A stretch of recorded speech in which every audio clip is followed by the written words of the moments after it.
Used to be, and it still is to some degree, that neighbors helping neighbors. And like you say, the farmer or the neighbors are getting further and further spread out. Farm rescue is a very valuable tool in being able to help everyone.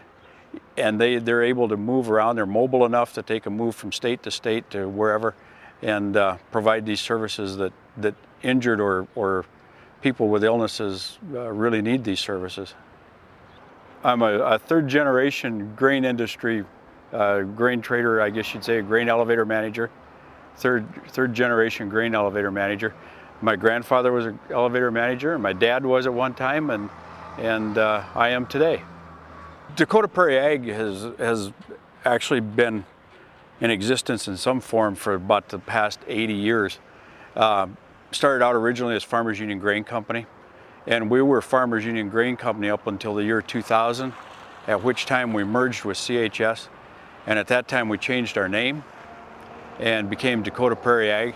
But for the most part, it's always been this co-op that's been here in Edgeley for the past 80 years. So, and we continue to be that way today. Dakota Prairie Ag is in grain, seed, feed, and animal health products. We load shuttle trains of grain. We have a certified seed cleaning plant, and of course we handle CHS or payback feeds that are manufactured here in Edgeley. After I get the farmers' trucks dumped, I use these legs here to put the grain into the bins that I need it into, and I'll bring the grain into this area and I'll run it over these cleaners. This is the Ideal cleaner with drums, and then I have the Crippen over here with sieves like the combine, and then this cleaner here is called the Gravity.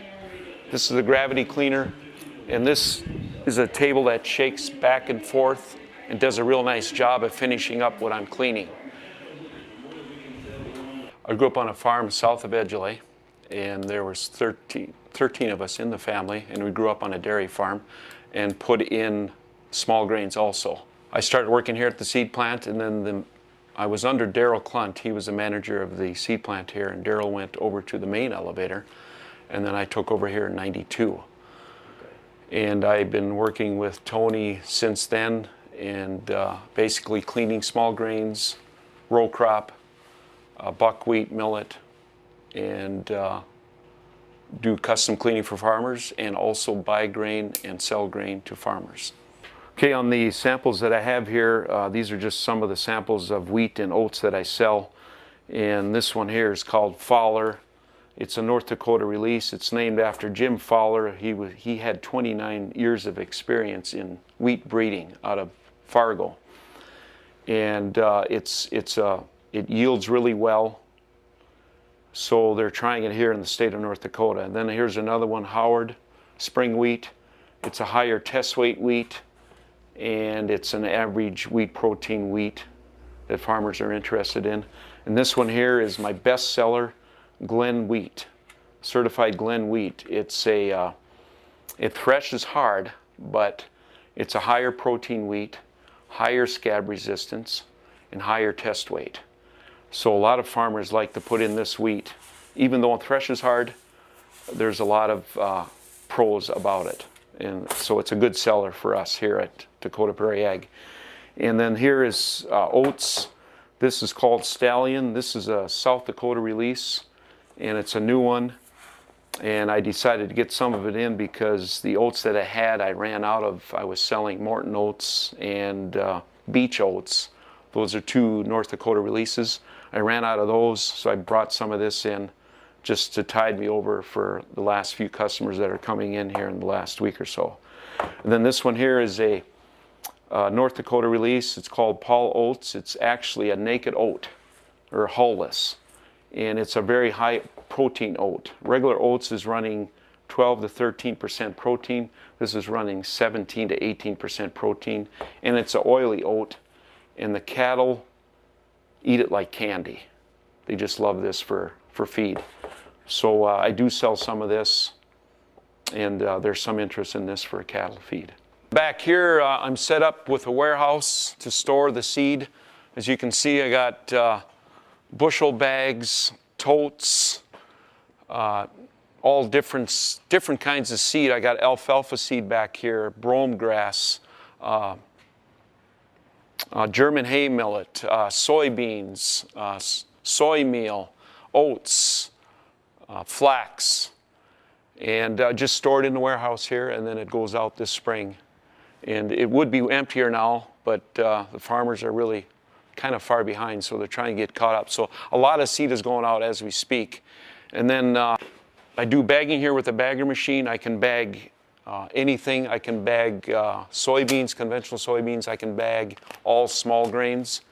And I also can take the bagger machine out of here, and then I'll put up this 4-foot scale. I'll set it under there, and then I can fill totes also.